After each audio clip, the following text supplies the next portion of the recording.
All right, man, peace.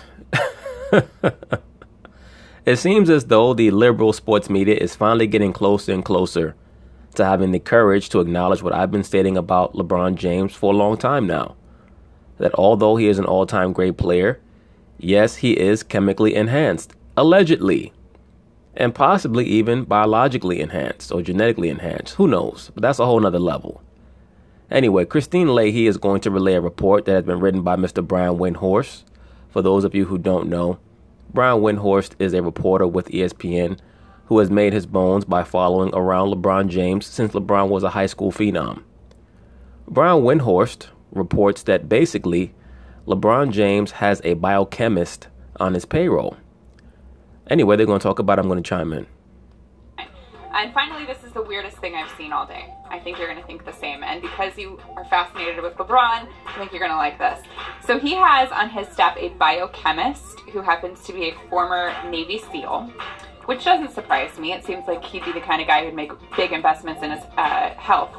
He spends apparently 7 figures a year caring for his body. He has personal chefs, masseuses, this biochemist. He also gets private treatments with liquid nitrogen so that he can reduce his inflammation. The weirdest part about all of this is it's just now coming out that during an Eastern Conference Finals game, back when LeBron was with the Heat, he gained 7 pounds during a game. What? Now, did you hear that, brothers? How do you gain 7 pounds during an NBA game? Unless you have been chemically enhanced and or biologically enhanced in some way.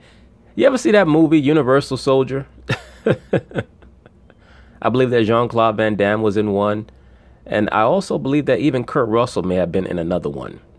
About genetically modified human beings that were given the ability to have, quote-unquote, superhuman abilities because of their genetic enhancements.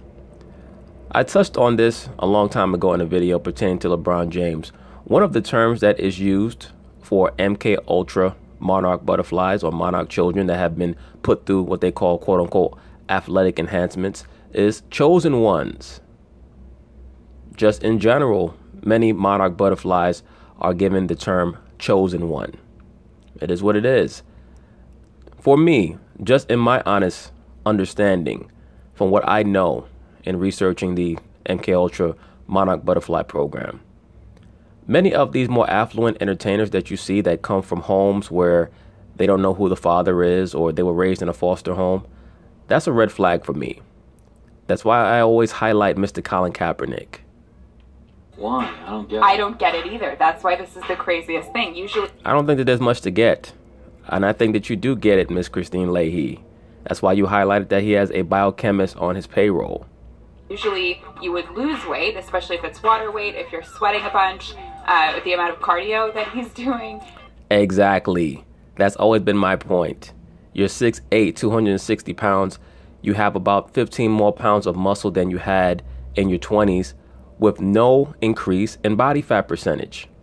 But he gained 7 pounds. So where is this article during at? the game. This is just coming from let me see where it is. Oh, it's Brian Windhorst. Oh, I want to read that. Now, you see, Colin Cowherd is one of LeBron James's #1 apologists, a.k.a. Stupor fans. That's why he wanted to know where it came from, because he wanted to verify if it was a reputable source, as you should. But none of this is a surprise. You can look at LeBron James and see that there's something rotten in Denmark there. Does that take away from the esteem that he should be held in as an all-time great player? Not really.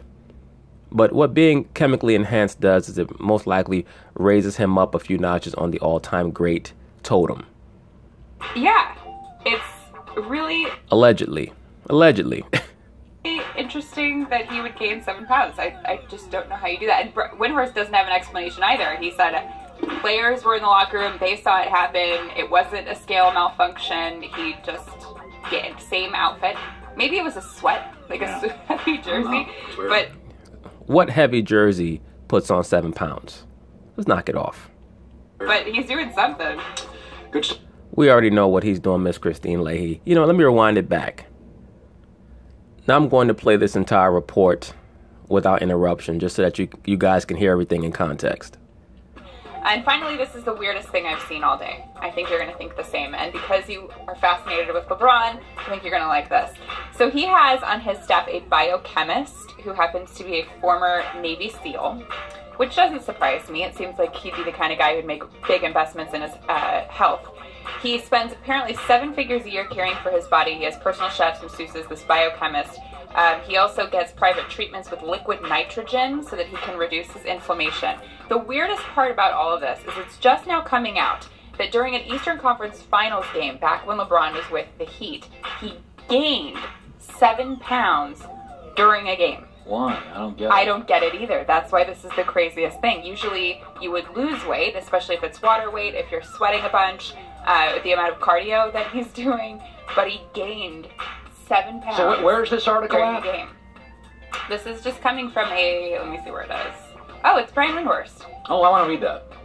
Yeah, it's really interesting that he would gain 7 pounds. I just don't know how you do that. And Windhorst doesn't have an explanation either. He said players were in the locker room, they saw it happen, it wasn't a scale malfunction, he just same outfit.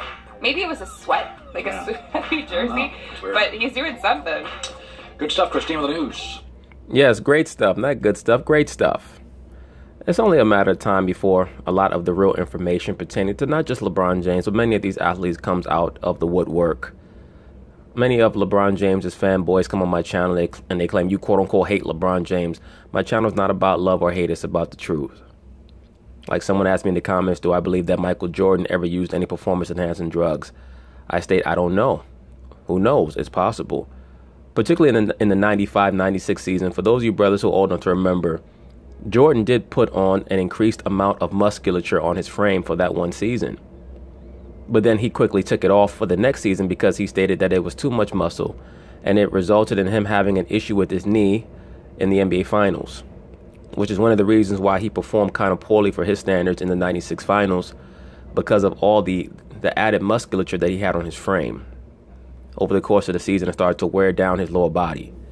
But that season, he did have an additional amount of muscle, an excessive amount of muscle for Michael's frame, which he took off in the 2 subsequent seasons. He actually lost some weight before the 96-97 season, and then lost even more weight before the 97-98 season. He was much lighter. So, if Jordan was indeed using a type of performance-enhancing drug to increase his musculature, it would most likely have been in the 95-96 season, this season where he won 72 games. But what I always try to accentuate to you brothers is that this is not an emotional channel. So why do I report on these issues regarding Mr. LeBron James? Because there are documents that attest to chemical enhancement on his part. That's why I talk about it, because his name was on the biogenesis ledger. That's a fact. Like if I'm going to talk about Ray Lewis, I have to report that he also was involved with so-called PED usage with the deer antler. These are facts. So, I mean, I don't know why people get so up in arms about it. Really, I do know, because they're trying to create some type of formula where LeBron James's accomplishments can outweigh Michael Jordan's.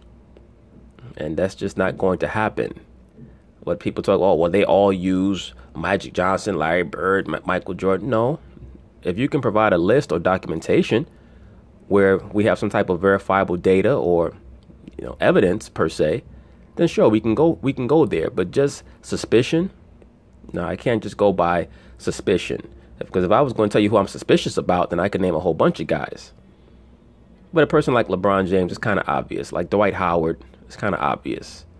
Kobe Bryant, we know he had treatment over in Germany, experimental treatment. Plus his physiology seemed to change in his last season with the Lakers when he no longer cared as much. He lost a lot of musculature, Kobe Bryant did. But it is what it is. We're in the age of scientific enhancements.